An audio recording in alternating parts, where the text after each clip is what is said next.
Welcome in to the game day reaction show from Birds vs. Boys Eagles edition. Before we get into it, make sure you're liking and subscribing the videos on YouTube. We're trying to get these out as soon as the games go final for both the Eagles and the Cowboys. It'll be one big audio episode on Apple Podcasts, so make sure you're subscribing there as well, or on Spotify and anywhere else you may get your podcasts. Let's get right into the Eagles game. Eagles fall 13-7 to the New York Giants. It had the feel of a Big Ten West football game. Pretty ugly, not a lot of points scored, and dreadful outcome for the Philadelphia Eagles. I hate playing teams of despair and desperation. For anybody who watched the New York Giants on Monday night, they looked awful. And not only did they look awful in the loss, their offense was just flat out boring and anemic. Change came this week with a new offensive coordinator. Report came out today that they're likely going to fire their GM at the end of the season. I hate playing teams that are in this position because jobs are clearly up in the air. You're playing for pride. You're tired of losing. This is where you don't want to see a team, and I was a little bit worried about that going into the week, and here we are. That's exactly how it played out. But honestly, it wasn't really anything the Giants were doing that was cooking, that was really working, that made you scratch your head and say, I don't know how to stop this. We'll get into that, but really, this was on the Eagles all day. They just flat out played a terrible game. They scored 7 points. It was probably Jalen Hurts' worst game of his career, and the offense just had nothing going for them the entire day. They looked a little bit helter-skelter in the first half, so let's start there. Early on, kind of got away from their identity these past few weeks, which was running the football. I think they missed Jordan Howard a little bit. They're trying to get Miles Sanders going, but it was more back to just like more passing and having that weird balance where passing a little bit more than they should. Got all out of rhythm, and all of a sudden you're sitting there and you're closing in on halftime and you haven't scored yet. So let's take a look at that drive first. You're driving down the field, you're looking to get points at halftime, and I thought this was the key drive of the game. Nate Herbig gets called for a holding call, and honestly, it was a bad hold. He had no reason to do it. Self-inflicted wounds, story of the day. Gets a Boston Scott touchdown called back. You want to win into the half 7-3 and stop that momentum where they're going into the half feeling good and going into that retirement ceremony for Michael Strahan where the crowd was fired up. But alas, even with that holding call, they were still able to get down there. Greg Ward drops a touchdown pass. I like that sprint out play. It usually works. That's just a play that you have to make, and you have to catch that football. For anybody who watched the game, I think I'm going to go back to that phrase a few times today. You have to catch that football in that situation. Trust me, we could stop there and the show could be done and everyone would know what I'm talking about and everyone would know the plays that I'm referring to later on. But let's stick in the first half here. So he drops that, and then you've got 8 seconds left, no timeouts. You're looking at the clock. There's 3 seconds. Jalen Hurts just has to fire that ball away and live to see another day. Go into the half tied at 3. Go into the half tied at 3, and you'll be totally fine. But instead, it was just a forced throw. They get no points out of it and get shut out in the first half. I thought that drive perfectly encapsulated everything that was wrong with the Philadelphia Eagles today. Self-inflicted wounds, not able to make the plays in key times, and Jalen Hurts forcing throws when there was no need to, and just really not being a smart football team. When you're not playing a talented football team, you should really be the smarter team, because that's the only way you're going to let them into it, is if you lose the turnover battle, lose the penalty battle. Well, you had 2 of those things happen right there on that drive. And that really, I thought that was a backbreaker in the moment, and it reared its ugly head later in the game, obviously, when you're losing by 1 possession to get no points there. So looking at the second half here, more emphasis on the run game. They got back to where they were. I think there was a point where they had 8 or 9 straight running plays, and then they get the Boston Scott touchdown to go down 10-7, and you're starting to feel all right. You're like, all right, that looks more like the Eagles that I know. And I thought it felt like a quick game, because those drives, a lot of the drives that these teams were on took 6-8 minutes. I think that was one of those drives on the touchdown drive for the Eagles. So it looked like they got back to where they needed to be. They scored that touchdown. They're down 10-7. The Giants would add a field goal later on to make it 13-7. The defense for the Eagles didn't play a bad game. I don't feel like I had anything I took away from that game where I was like, the Eagles just simply could not stop that. So Saquon Barkley had 40 yards rushing. Golladay had 3 receptions for 49 yards. Daniel Jones barely cracked 200 yards passing. It was for 202. There was nothing there that really just made you put you go into surrender cobra with your hands over your head and say, oh my God, we can't stop this. They scored 13 points. They missed the field goal. We held them often in the red zone. What I expected to happen and what did happen, they attempted a lot of trickery because, like I said, for the past few weeks, this offense of the Giants has been absolutely abysmal. It's been painful to watch as an outsider who's just watching for fantasy football purposes. And they got into some trickery. So you saw a flea flicker in the first half that actually worked. But even the trickery, like the Eagles really stopped it. They ran an end around, which the Eagles stopped. I think it was like a minus 11-yard play or something like that. So the Eagles held their own on defense. They threw a few tricks at them, and they still were fine. They only gave up 13 points. And at the end of the game there, they got the ball back for the offense on multiple occasions. Boston Scott will fumble on a drive where you think, oh, this could be the Jalen Hurts legacy drive.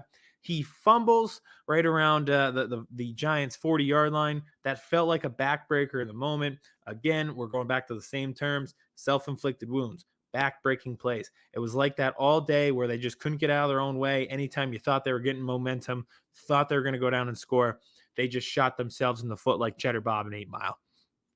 So that play happens, but the defense stops them. You got to use all 3 timeouts, but you get the ball back. So you were down 13-7, and you thought you were going to drive, and Boston Scott fumbles it. So you thought you could score there, but you're given life again. You get the ball at the 41, and you're ready to make your way down the field. You can score a touchdown and still get out of there with a win. So let's set the stage right here for this drive. You're at the 41, no timeouts, minute 19 on the clock, and you just got to go down, score a touchdown, and you likely win the game. I was watching Auburn, Alabama yesterday, as probably a lot of people were as well. Auburn was up in that game 10-0 for a very long time. The Alabama offense also got shut out at halftime, and I believe they were shut out through 3 quarters. It was 10-3 in the fourth quarter. Bryce Love played terribly. He did not have a good game. It just looked like a completely different offense than last week against Arkansas, where they scored 45 points and just simply went down the field on every single possession and scored easily. That felt like the Eagles against the Saints, where they just kept going down the field and scoring. They put up a 40 burger as well, and then came in this week and were laying an egg. Alabama wins that game because they got the ball back, went down the field, and their playmakers made plays. Their quarterback put the ball in a position where playmakers could make plays. They went and scored a touchdown to tie that game at 10 and send that over overtime and win. No one's going to talk about the first 3 quarters for Alabama. No one's going to talk about the fact that they were shot out at halftime. No one's going to talk about how the offense looked different than it did the week before. You know what they're talking about? In crunch time, they scored a touchdown to make it 10-10, get in overtime, and win a rivalry game. That's where the Eagles should be. That's the moment that you're living for. That's the moment as a professional football player and a player at any high level, even SEC football, where you have to make plays in that moment. Sometimes it's not going to be pretty. Sometimes it's going to be ugly. And a lot of times in rivalry games, like when you're playing Auburn in an Iron Bowl or you're playing the Giants in a tough NFC East game, it's not going to be your prettiest stat line. You got to win the game. So when you're handed the ball with a minute 19 left, and you're supposed to go down and score a touchdown there, and even the possession before, you're supposed to go down and score on that possession. So let's get into that drive. They effectively moved the ball down the field. Kenny Gainwell was fantastic on the drive. He was in for Miles Sanders, who looked like he hurt his ankle again. He was helping move the ball down the field. You look at that drive, Dallas Goedert didn't have a catch all day. He had a drop. It's one of those things where it's like, it's a tough catch. You got to make it. Play before, Jalen Hurts throws an absolute dime to Jalen Reagor.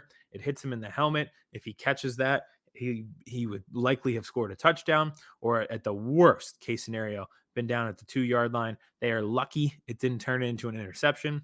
So you go drop on a dime that could have been a touchdown for the Eagles on a perfect deep ball from your quarterback.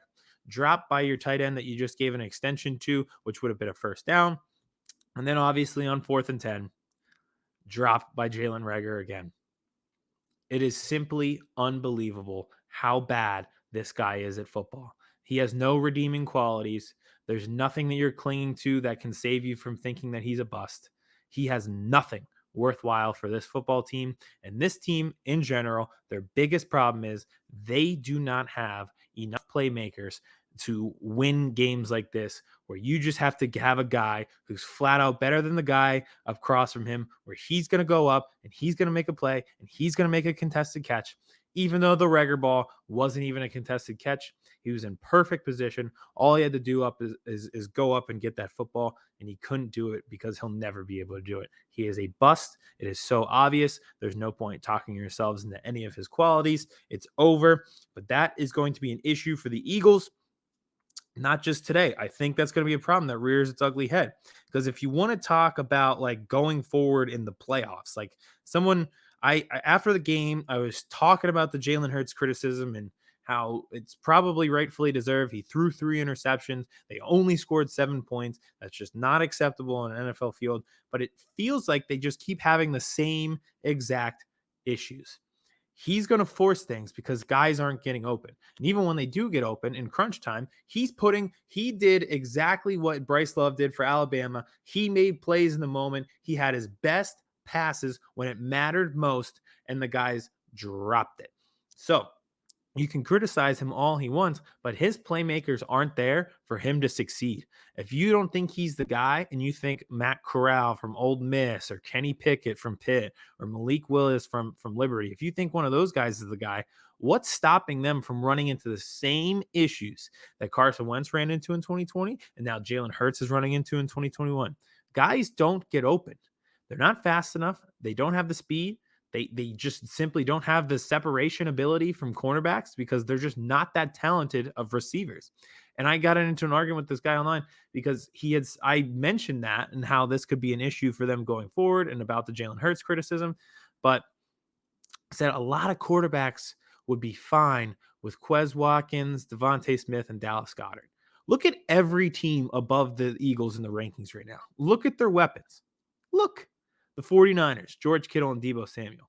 The Vikings, Adam Thielen and obviously Justin Jefferson. He'd be nice to have, huh? Instead of Jalen Reagor. The Rams, they had Cooper Kupp and Robert Woods. Woods obviously gets hurt. They replace him with Odell Beckham. Keep going down the line. The Cowboys, they're heading into the division. CeeDee Lamb, Michael Gallup, Amari Cooper, Zeke in the backfield. Even Tony Pollard has been playing well.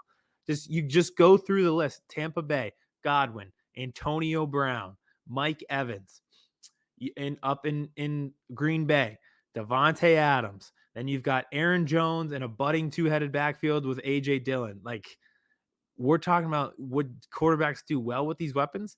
I mean, maybe they do better than Hurts, but Hurts does not have the weaponry, and this team does not have the weaponry of every team ahead of you that is competing for a playoff spot. You have the weakest position groups and skill positions, from tight end to wide receiver to running back. You are the weakest of every team you are trying to compete with who currently holds a playoff spot. That is the flat out truth. I do not see how you could go into this draft with the person who made all these bad picks and trust him to get the right guy with these 3 picks. If we end up having 3 picks, it's getting really close, and trying to get one of these receivers from Ohio State and guessing the right one. I just don't know how you do it.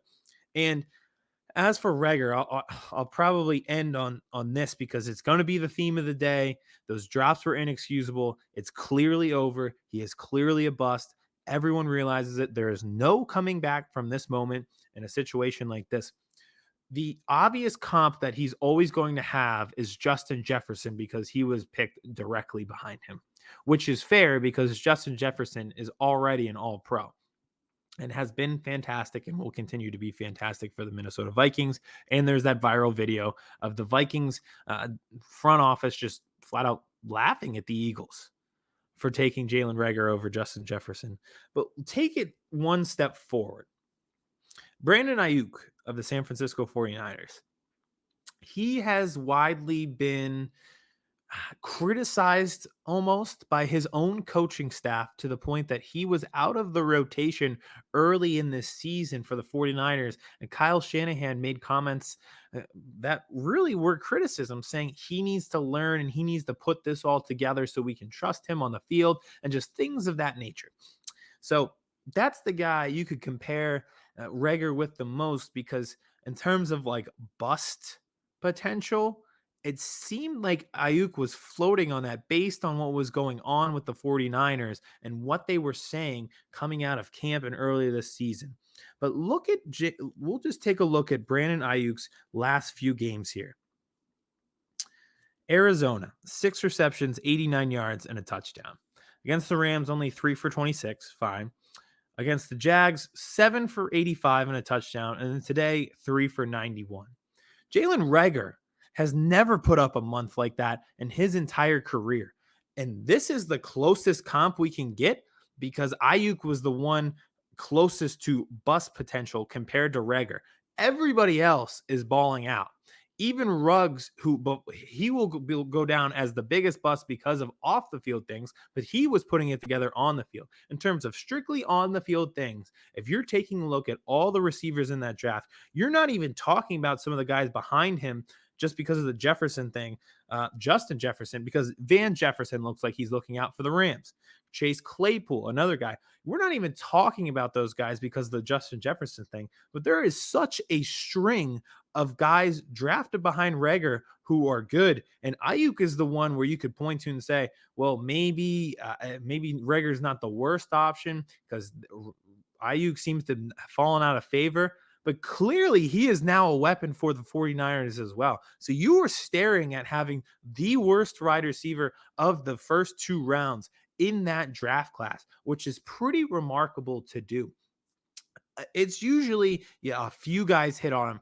Everybody hit except for you, is what it is looking like. It is truly remarkable to be in that position, but it's a position they're going to be in. And somehow the DK Metcalf thing isn't the worst predicament that they ran into. And it's rearing its ugly head again and again and again. It's kind of like the economy, like things that happen like in one year, and even college football. Like if you have a bad recruiting class a few years ago, that's rearing its ugly head right now. Like that's the perfect example. If you recruited 2 stars instead of 4 stars in 2018 and 2019, you're in trouble right now. Like it takes a while for that to work its way up. And that's what's happening with the Eagles. Like you busted on a lot of these skill position players for the past few years, and it's rearing its ugly head now because you have no way out of it. And you're trying to make up for it with guys like Devontae Smith. So I think this will continually be a problem for them heading into the offseason. I'd like them to go 3 picks if they do end up with 3 picks, because Wentz is getting close on all defense and improving there. And I think just the linebacker position would help, helping out at safety and even the defensive line. But it's hard to ignore the fact that the offense clearly still doesn't have enough playmakers. So, like I said, that'll probably be a target in the offseason, trying to bring people in for whoever the quarterback is so that they can succeed. That has to be a top priority, because this clearly is not going to work. We get excited when JJ Arcega-Whiteside makes a catch because it's almost like a joke, because you realize they're going to run when he's in the game. But at least Arcega-Whiteside gives you something on offense as a blocker. Like I said, Reagor doesn't have any redeeming qualities. There's nothing that he does well. And Quez Watkins would be a solid wide receiver 3, but he has his own struggles. You're using him as a wide receiver 2 because you really have no other options, and he is not capable of that as well. So, whoever the quarterback is, I think it should still be Hurts for another year, but it won't matter. It won't matter. You could bring Russell Wilson in here. He's going to have the same problems with people getting open. That's just the cards that they've been dealt, and they have flat out failed on drafting skill position players that work out. So what's next up for the Eagles? We've got the Jets next week. And guess what? I would not be shocked. I think this would be a game where you go back to MetLife, you correct some things, you win that game, and you go into the bye feeling good. Season's far from over. I just think they're going to be competitive with all the teams remaining on their schedule, and the teams around them in the hunt, as we like to call it, seem to be falling off. The Panthers lost today. The Saints lost on Thursday. The Cowboys lost too. Like, you had all these opportunities here. The Vikings and the 49ers played each other, so somebody had to lose. So everybody around you in the hunt lost too. So the season's far from over for the Eagles. Like, this was a rough loss. It was tough to swallow. But you could easily get back on track next week, win over the Jets, get into the bye week, get healthy, get your running backs healthy, and then make a run against your divisional opponents there in December. We've seen it been done before in 2019 where they kind of made that run, and it would not shock me at all if they do something similar this year. So I'm upset that we lost the Giants. I just don't. It's just one of those games where you would have liked to see them make plays in crunch time, because we talked about it this week. That was the next step for this team, and just making those crunch time plays. So I'm disappointed in that, but at the same time, I'm looking at the schedule. I'm looking at the playoff scenarios. If you win some games here, if you string these together, if you continue to play well on defense, you should be right there in the hunt for that 6 and 7 seed, which has me excited here. So next up, we got the Jets. Got to take care of business against a team like that, and then we get into the bye week and try to get a little bit healthier, and then make our run, hit the NOS, hit the nitrous at that peak moment. So Eagles lose today. Rough game, but thank you for listening. Thank you for subscribing. Thank you for watching. If you're watching on YouTube, we'll be back this Wednesday. It was on Tuesday and recorded on Wednesday last week because of Thanksgiving, but it'll be recorded Wednesday and dropped Thursday this week, back on a normal schedule. Breaking news, Jalen Hurts has just thrown another interception. It is 8:48 p.m. Another interception has been thrown. Aidan, I bid you adieu. I mean, or I can hang out for a second. I don't. Can you hit the? You can stop it. You're you done? Were I was literally 1 second away. I was like, "Thank you for watching," and you just popped in. You're like, "Oh, Jalen Hurts." Are you serious? Yeah, I had a perfect sound off. Like, perfect timing. Chris Hansen here, and I'm going to need you all to take a seat right over there and check out Birds versus Boys. I think you're completely right here, and I hate it. Yeah. Hey, idiots. Stop doing dumb things. I got 2 phones. Upset alert. Upset alert. I might go insane. I think you're already there. There's no hope. Hope is gone. If this was an AFC North podcast, we'd be done in 15 minutes. Bob Hope. I'm going to drink bleach. That is the team you promised me you were going to be this year. This is the Consciously Hopeful podcast. I'll be watching.